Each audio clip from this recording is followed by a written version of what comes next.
आप लोगों को कितना पैसा मैक्सिमम दिया जाता है रोजगार करने के लिए, कुछ करने के लिए? 20,000 10,000 से ज्यादा तो नहीं दिया जाता है। हाँ, 20,000 30,000 दिया जाता है।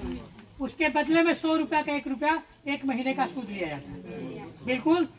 जब ये जन सुराज आएगा तो सरकारी गारंटी पर महिलाओं को व्यवसाय करने के लिए कोई भी व्यवसाय कर सकते हैं, सस्ता ऋण। और आपको 10,000 20,000 नहीं, बल्कि 10 लाख 5 लाख 2 लाख 4 लाख जो जैसा उपक्रम लगाना चाहते हैं। मान लिया कि कोई मशरूम का प्लांट लगाना चाहता है, मशरूम समझते हैं आप लोग, तो मशरूम का 1-2 कट्ठे का हम प्लांट लगाना चाहते हैं, उसको छाने में, बनाने में, घर के निर्माण में, और मशरूम में जो भी कच्चा रॉ मटेरियल लगेगा, बिजली का जो खर्च लगेगा, पानी का जो खर्च लगेगा, कुल मिलाकर मान लिया कि 7 लाख रुपया हमको बनाने में खर्च आता है। ये सरकार अपनी गारंटी पर उन महिलाओं को 7 लाख रुपया, 5 लाख रुपया, 10 लाख रुपया देगी, और बदले में 100 रुपया का 1 महीने में 25 पैसा सूद लेगा।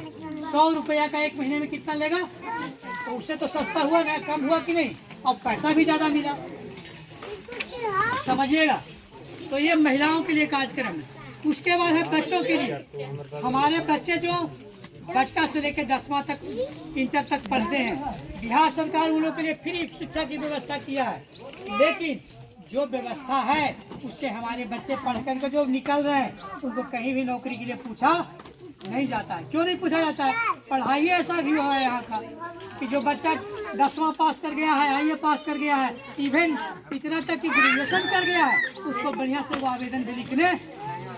जब आवेदन लिखने नहीं आता है, आप में कोई दक्षता नहीं है, कोई टेक्निकल हैंड नहीं है, आप बढ़िया से न कोई पॉलिटेक्निक किया है तो बढ़िया से आपको काम करने नहीं आता, ITI किए तो उसमें बढ़िया से स्किल नहीं है, दक्षता नहीं है। हम मजदूर हैं, हमको कोई ही नहीं आवा थे, तो हमको कौन रखेगा? तो इनको पैसा भी कम मिलता है और काम भी नहीं मिलता है। तो इन बच्चों को लिए, तो छोटे बच्चे हैं, उनको पढ़ाई के लिए आपके यहाँ, आपके पंचायत में, आपके जिलों में विश्व स्तर का स्कूल खुलेगा और उनको फ्री में पढ़ाया जाएगा। कैसा स्कूल खुलेगा कि दुनिया के सबसे मॉडल स्कूल है, वैसा स्कूल आपके पंचायत में, प्रखंडों में खोला जाएगा और बच्चों को बेहतर एजुकेशन दिया जाएगा कि जो बच्चा यहाँ से पढ़ के निकलेगा तो करेगा ही करेगा, विदेश में उसकी मांग बढ़ेगी। और जो बच्चे विदेश में काम करते हैं उनको लाख रुपया से ऊपर कहीं भी पैसा मिलता है।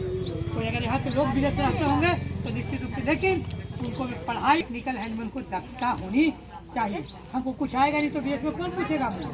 तो ये है बच्चों का पढ़ाई के विषय में।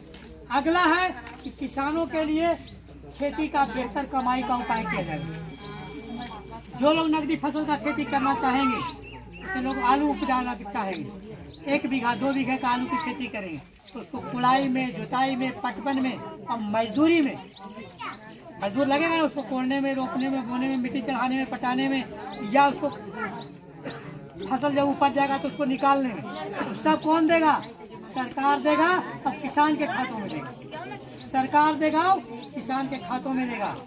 कैसे देगा? उसके पास प्लानिंग है। प्लानिंग ये है कि मनरेगा का पैसा जो आ रहा है अब पानी की तरह बहाया जा रहा है, और सब लोग ब्लॉक से लेकर के, गांव से लेकर, मुखिया से लेकर के जिला तक सब लूट हो जा रहा है। करोड़ों रुपया पानी की तरह आ रहा है, लेकिन सब लूट हो जाएगा कोई काम जमीन पर। तो सरकार आएगा, उन तमाम को पैसा को कन्वर्ट कर देगा किसानों के बीच में। जो लोग खेती करते हैं, जिनका खेत है, वो भी, जो बटैया चौठैया करना चाहते हैं, वो लोग को भी इन तमाम पैसों को किसानों के बीच में दिया जाएगा।